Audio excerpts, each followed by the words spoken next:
તમે કટલેસ તો ઘણી પ્રકારની બનાવી હશે, પરંતુ ક્યારે આવી કટલેટ બનાવી છે? અને જે ખાસ કરીને મકાઈમાંથી બને છે. તો અત્યારે સિઝન છે મકાઈની, ચોમાસું છે અને ગરમા ગરમ જો આવી કટલેટ મળે ને તો મજા પડી જાય. ચાલો બનાવીએ.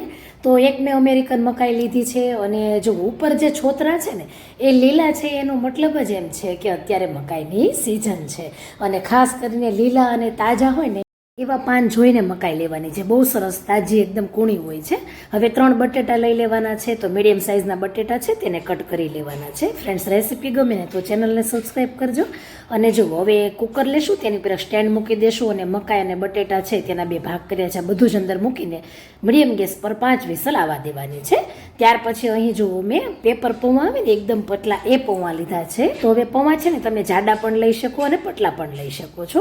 તેને ધોઈ લીધા છે 2 વાર અને તેને સાઈડમાં રહેવા દઈએ આ રીતે. ત્યાર પછી કેપ્સિકમ છે, તો અહીં અડધું કેપ્સિકમ છે તેને આપણો ઉપયોગ કરવાનો છે. આખું છે તેમાંથી અડધાનો જ ઉપયોગ કરશું. એકદમ ઝીણું સમારી લેવાનું છે. એક કાંદો લીધો છે, તો નાનો કાંદો છે તેને પણ આપણે એકદમ ઝીણો ઝીણો સમારી લેવાનો છે.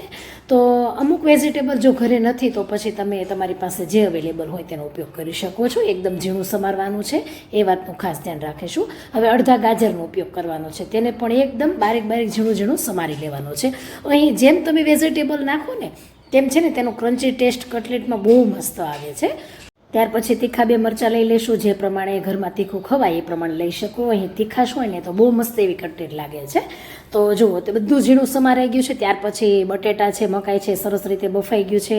અને મકાઈના પણ આપણે દાણા આ રીતે અલગ કરી લેવાના છે.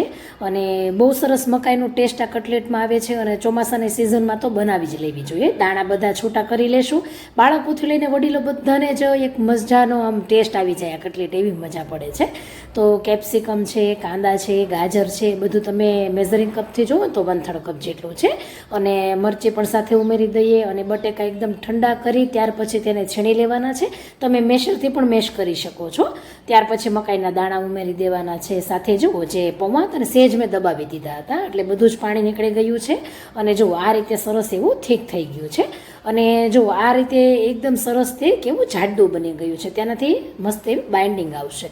ત્યાર પછી થોડાક લીલા ધાણા પણ ઉમેરી દેવાના છે. ધાણાથી પણ ટેસ્ટ બહુ સરસ આવે છે.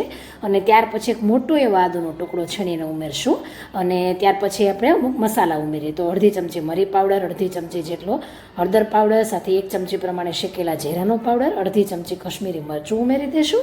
1 ચમચી જેટલો ચાટ મસાલો, સાથે અડધી ચમચી જેટલું મીઠું ઉમેરશું ને 1 ચમચી જેટલો આમચૂર પાવડર ઉમેરશું.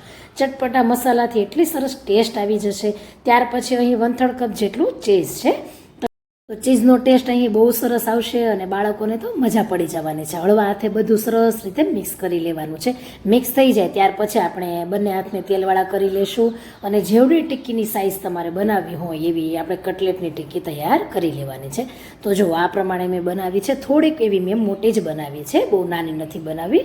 તો આ રીતે સરસ રીતે તેને શેપ આપી દેવાનો છે.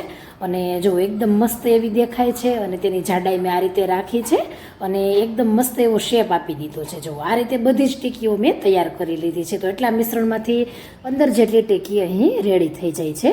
તો હવે આપણે છે ને તેને થોડી વાર માટે ફ્રીઝમાં મૂકીએ, 10 મિનિટ માટે. ત્યાર પછી જુઓ અહીં મેં ચોખાનો લોટ 1/3 કપ લીધો છે. ત્યાર પછી તેમાં થોડું થોડું પાણી ઉમેરતા જવાનું છે. તો ચોખાનો લોટ છે તેમાં સારું એવું પાણીનો ઉપયોગ થતો હોય છે. તો જુઓ થોડી એક એવી આવી જાડી સ્લરી રાખવાની છે, એકદમ પાતળી નથી કરી નાખવાની. અને ત્યાર પછી ચપટી જેટલું મીઠું ઉમેરીએ જેથી ઉપરથી તે મોળી ન લાગે. અને એ બધું સરસ રીતે મિક્સ કરી લેવાનું છે. તો આ રીતે જુઓ સ્લરી રાખવાની છે. ત્યાર પછી અહીં સેવૈયા છે જે ઘઉંની આવે છે તે. અને અહીં તમે ક્રિસ્પી કરવા માટે તેને કોર્નફ્લેક્સ અથવા તો સેવૈયા બેમાંથી કોઈ પણનો ઉપયોગ કરી શકો છો. તો અત્યારે આપણે મકાઈની થીમથી આ બનાવી રહ્યા છીએ એટલે હું કોર્નફ્લેક્સનો ઉપયોગ કરવાની છું. તો તેને મિક્સર જારમાં ઉમેરી દઈએ અને તેને ગ્રાઇન્ડ કરી લેવાનું છે. અને ક્રિસ્પી પણ બહુ સરસ થાય છે આ મકાઈના જે પૌવા છે તેનાથી. ટ્રાય કરજો, બહુ જ ટેસ્ટી બને છે. જેમ તમે રેડીમેડ બર્ગર ખાઓ તો ઉપર છે ને કોર્નફ્લેક્સનું કોટિંગ કરેલું હોય છે અને કેટલું મજા પડી જતી હોય છે તેવો જ ટેસ્ટ આવવાનો છે. તો હવે જુઓ, સ્લરીમાં તેને ડીપ કરી લેવાની છે અને ત્યાર પછી જે આપણે મકાઈના પૌવા છે તેને ગ્રાઇન્ડ કરીને જે પાવડર બનાવ્યો છે તેનાથી તેને કોટિંગ કરી લેવાનું છે. એટલી મસ્ત દેખાય છે, જોઈ શકાય છે કે રેડીમેડ લઈ આવ્યા હોય ને તો આવી રેડીમેડ પણ ટીકીઓ છે ને બજારમાં રેડીમેડ પેકેટમાં મળતી થઈ ગઈ છે, પરંતુ ઘરે જો એકદમ પરફેક્ટ બનાવી હોય ને તો આ પરફેક્ટ રેસીપી છે અને બહુ સરસ બને છે. બંને હાથથી સેજ આવી રીતે કરીએ એટલે વધારાનો જે ઉપરનો કોર્નફ્લેક્સ છે એ નીકળી જશે અને તેલ પણ ઓછું ખરાબ થશે. હવે તેને ફ્રાય કરી લઈએ.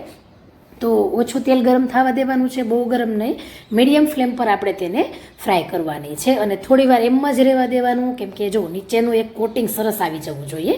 ત્યાર પછી તમે એને બીજી બાજુ પલટાવો. જો ઉતાવળ કરો ને તો ઘણીવાર આ કટલેટ તૂટી જતી હોય છે અને અંદર આપણે ચીઝ ઉમેર્યું હોય છે તો પણ તે અંદર ઓગળી જતું હોય છે. તો ખાસ ધ્યાન રાખવાનું કે કટલેટ બનાવો કે તમે કોઈ પણ ટીકી બનાવો તો થોડીવાર માટે એમનેમ રાખો, જેથી તેનું એક નીચેનું લેયર સરસ એવું બની જાય.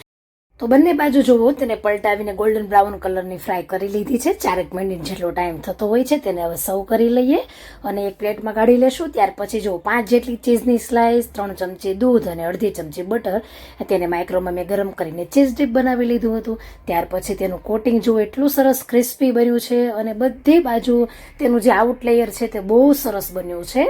જેવી રીતે તમે રેડીમેડ લઈ આવ્યા હોય ને એવું જ લાગવાનું છે તમને. અને અંદર જ્યારે તોડીને જોવો છો ને ત્યારે તો મોઢામાં પાણી આવી જાય ને એટલી ટેસ્ટી બની હતી. મારા ઘરમાં તો બધાને બહુ ભાવી છે. તો તમારા ઘરમાં પણ કોઈક મહેમાન આવે છે અથવા કોઈ નાની મોટી પાર્ટી છે, કંઈ સ્નેક્સ બનાવવું છે અને ચોમાસામાં તમે ફરસાણના શોખીન હોય ને ખાવાના, તો ચોક્કસ બનાવજો, ટ્રાય કરજો, શેર કરજો.